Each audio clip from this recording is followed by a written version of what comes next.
নমস্কার বন্ধুরা, মেইন যে ইস্যু ছিল যে সুদীপ্ত চক্রবর্তী, সেটার কেস নাম্বার আমার জানা ছিল না। তারপরে কমেন্টে একজন আমাকে হেল্প করলো।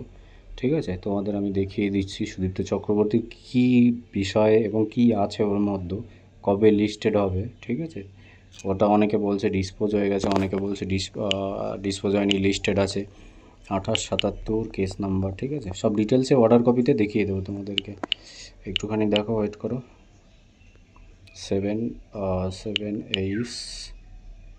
T8P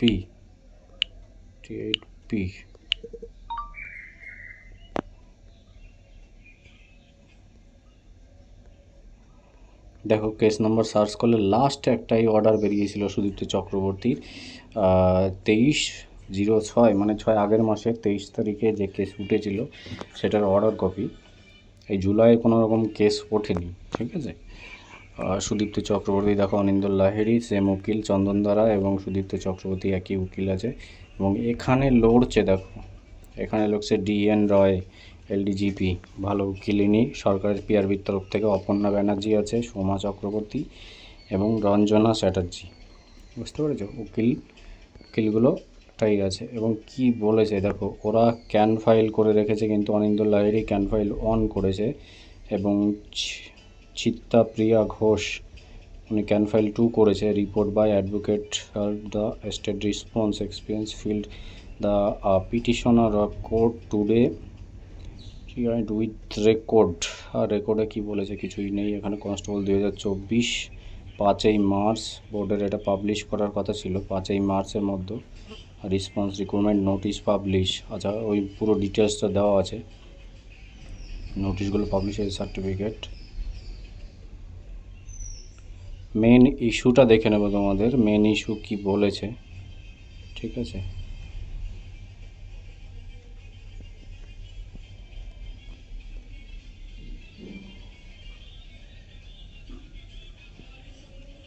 তো এখানে তোমাদের পুরো ডিটেলস দেওয়া রয়েছে, ইডব্লিউএস এর যে মেটারগুলো আছে।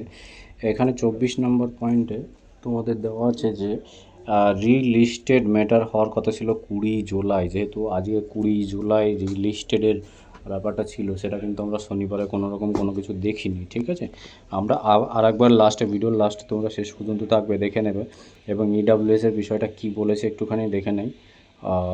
তোমাদের মেন হাতিয়ার কী আছে ইডব্লিউএস এর বিষয়টা পিআরবির তরফ থেকে। আক্স টু পাবলিশে দেখো 5 নম্বর পয়েন্টটা। ঠিক আছে, অর্ডার কপিতে 5 নম্বর পয়েন্টটা নোটিশ পাবলিশ করেছে রিক্রুটমেন্ট বোর্ড 20 জানুয়ারিতে।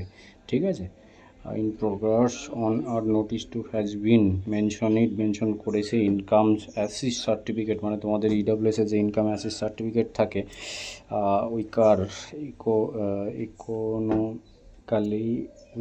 Situation EWS valid year. এখানে দেখে নাও, পুরো ভ্যালিড ইয়ার ওই নোটিশটা পাবলিশ করেছে, যেটা আছে 23/24 অনওয়ার্ড। মানে এই কথাটার মানে হচ্ছে তোমার রিক্রুটমেন্টের সময়সীমা অবধি, মানে রিক্রুটমেন্ট কমপ্লিট অবধি তোমার যে ইডব্লিউএস সার্টিফিকেটটা সেটা ভ্যালিড থাকবে, সেটা 4 বছর পরে হোক বা 5 বছর পরে হোক বা 2 বছর পরে হোক।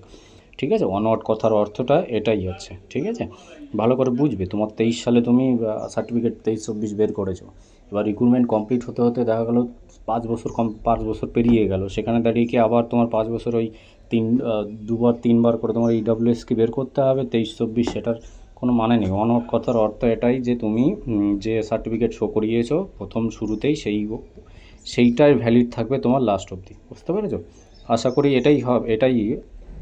এবং তোমাদের মেন জিনিসটা এটাই, অনওয়ার্ড এটাই হাতিয়ার। ইডব্লিউএসের কেসটা শোনো, আমি তোমাদেরকে পরিষ্কার বলে দিচ্ছি।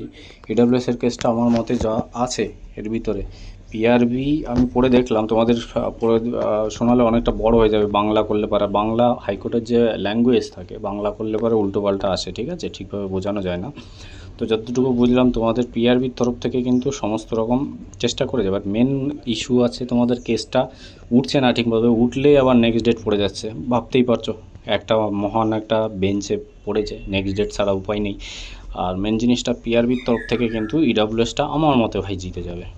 পিআরবিতে কোনো রকম ইস্যু থাকবে না ইডাব্লিউএসের হিসাবে, ঠিক আছে, মান্যতা পাবে যারা এই যেটা করেছে, কেন ইডাব্লিউএসের কোনো ইস্যুই থাকবে না এখানে কেস সম্পর্কে। এটাই একটুখানি ভাইটাল হিসাবে দেখার আছে, ঠিক আছে। ইডাব্লিউএসের বিষয়টাই সুদীপ্ত চক্রবর্তী করেছে, এ মহান ব্যক্তি জানি না কত মার্ক পেয়েছে কি না, হট করে এসে লাস্ট টাইমে এসে কেস করেছে ইডাব্লিউএসের সমস্যা নিয়ে। তোমার যখন নোটিফিকেশান বা পরীক্ষা হয়েছিল তখন তুমি তারপরে কেস করতে পারতে, কারণ লাস্ট টাইম ইন্টারভিউ কমপ্লিট হয়ে গেছে, তুমি কেস করেছো, ঠিক আছে। এটা এই হিসাবেই ক্যান্সেল হবে, আর তাছাড়া কিছুই হবে না, আমি বলে দিলাম, কোনো রকম কিছুই হবে না, ঠিক আছে। যাই হোক বন্ধুরা, ভিডিওটা এই পর্যন্ত ছিল, অনেকটা লং হয়ে গেল। ভিডিওটা শেয়ার করে দিও সবার কাছে, জানিয়ে দিও কী পরিস্থিতি আছে কেসগুলো, ঠিক আছে।